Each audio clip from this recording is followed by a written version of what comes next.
Wala sigurong tututol kapag sinasabing si Catherine Bernardo ang pinakasikat na aktres at in-demand celebrity endorser ngayon sa bansa. Parami ng parami ang mga product endorsement niya. Halos buwan-buwan ay may mga naglalabasan siyang TV commercial, online ads at naglalakihang billboard.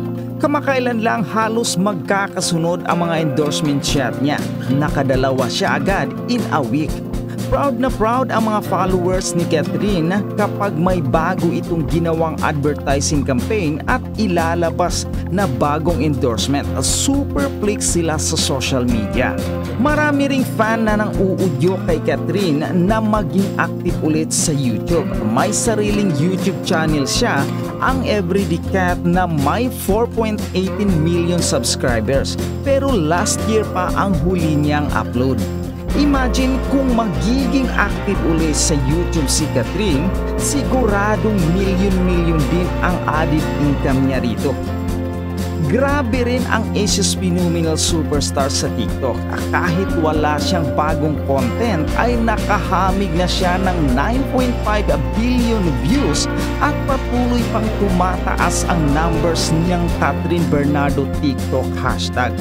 Napasana all na lang ang netizen ng mga blessing ng idol nila. Sabi pa ng iba, hindi sila magtataka kung bilyonaryo na si Catherine dahil sa napakaraming endorsement project niya.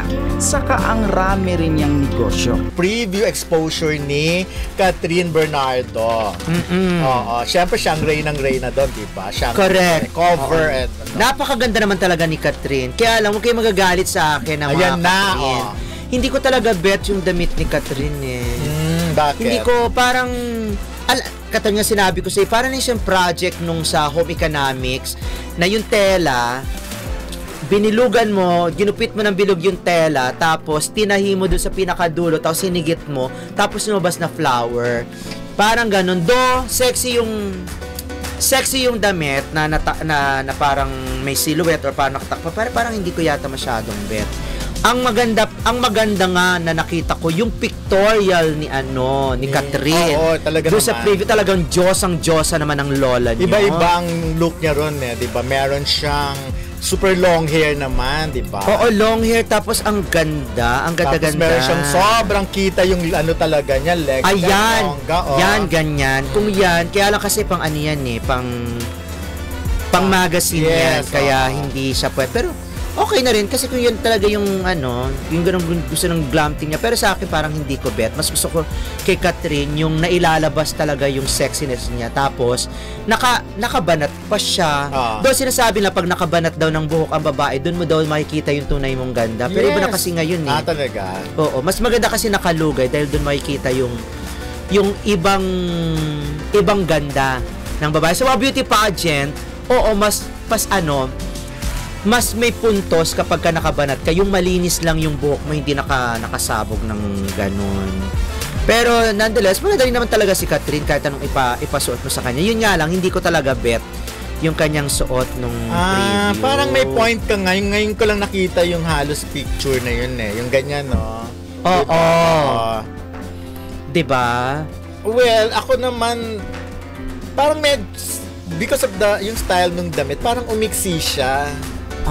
Hindi siya ganun ka Tsaka parang naging mapuson dito si Catherine. Kasi nga nilagay dito yung Oo. Pero syempre in terms of kung beauty naman ang pag-uusapan, maganda pa rin, maganda naman. Para yatang may lamok dito kinulambuan si Catherine. Na-imagine ko. Kasi nasabi talaga ngayon na ayoko pa magbasa ng comment. Pero yun nga, pasabog naman talaga yung picture. Ayan talaga, diba? Alluring talaga ang lola mo. Yung sample yan ng mga photoshoots niya. Ginawa talagang kung ganito, kung dito talaga kitang-kita yung side ng bobelya ni Catherine, ay, bongga talaga. May naman talaga. May point naman po si Ray kasi ako din hindi ko masyadong nakita yung gown, yung ginamit niya sa event pero sa yung pictorial kasi ang nakita ko, medyo umiksi siya, hindi siya nagmukhang matangkad. Kasi sa ibang gown niya na suit talagang akala mo ang haba ng bias, di ba? Ang laki-laki niya. At saka nga dapat hindi na hindi na binanat yung buhok ni Catherine. Dapat inilugay o naglagay siya ng alam mo yung para pasabog, iniba yung o naglagay siya ng wig na iba. Oo. Ay, ngayon, alam mo, sorry, ngayon ko lang nakita yung pinost, yung pinag-usapan natin kahapon. Ayan yan. Ito pala yung bonggang Oo, parang happy family naman pala sila eh. Correct. Hindi ba? But anyways, ayun nga. Pero, syempre, pasabog pa rin naman talaga si Catherine. Syempre, Catherine siya talaga ang Bernardo muse ka. ng event na yun.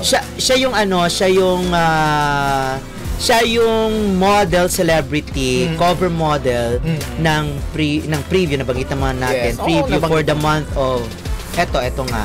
Parang si siya talaga ang muse. Siya talaga ang muse. Pero syempre, Catherine Bernardo ka at kahit anong isuot mo, pasabog ka talaga, lalo na ikaw talaga yung bida dyan, ano?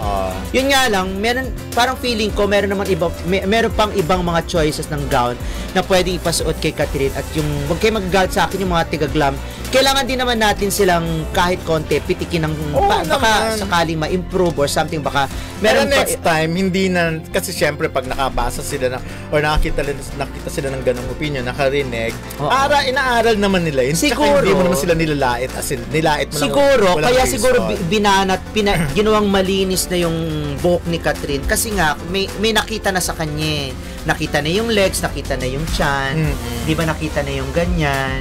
Ayan, para siya nagmukhang si Tinkerbell. Oo. Ganyan pagtalikod. Pero, sana nga sa akin, dapat nilagyan siya ng wig or kaya iniba yung buhok niya. Para tipong ganun, para ibang-iba. Ginawang malinis. Pero, anyways, Catherine Bernardo is Catherine Bernardo. Maano pa rin naman siya. Maganda pa rin. Napakaganda. Pero syempre sa interview ni Team Yap sa kanya dun sa event na yun, tinatanong kung may sasabihan ka ng hello, love again. Hello, love again. Sino yun? Siyempre, fans ang sinabi niya. Siyempre, hindi pa naman. Hello, love again. Para sa fans yun. At sabi niya nga meron siyang, maraming dapat abangan sa kanila ni Alden. Bago pa mag-November. Marami silang ganap na pwedeng enjoy ng mga mga fans. Correct. So, abangan na lang natin kung ano pa mga susunod na mga kaganapan kay Catherine at kay Alden. Pero hindi sila magkasama ni Alden dyan dahil hindi naman hindi naman na-invite siguro siya. Ako na-invite mas baka may ibang Correct. Kasi nagtitaping talaga ngayon si Alden. Yes. Parang bumabawi ngayon yung lolo mo, hindi ba? Bumabawi siya doon sa halos mahigit isang buwan lang pananatili sa Canada.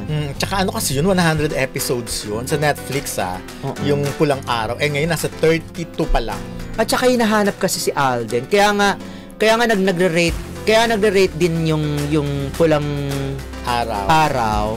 Dahil kay Alden din naman, maliban kina Sanya, maliban kay Barbie David. Kay David, kay Dennis. Pero ito na lang, in general, so ang point mo kay Catherine Bernardo sa preview ay hindi kay Catherine mismo, kundi sa gown. Sa glam team niya na mas may parang mas merong pang ilalabas na pasabog si Catherine dun sa dapat na look na gusto ko or sa look na dapat para sa kanya.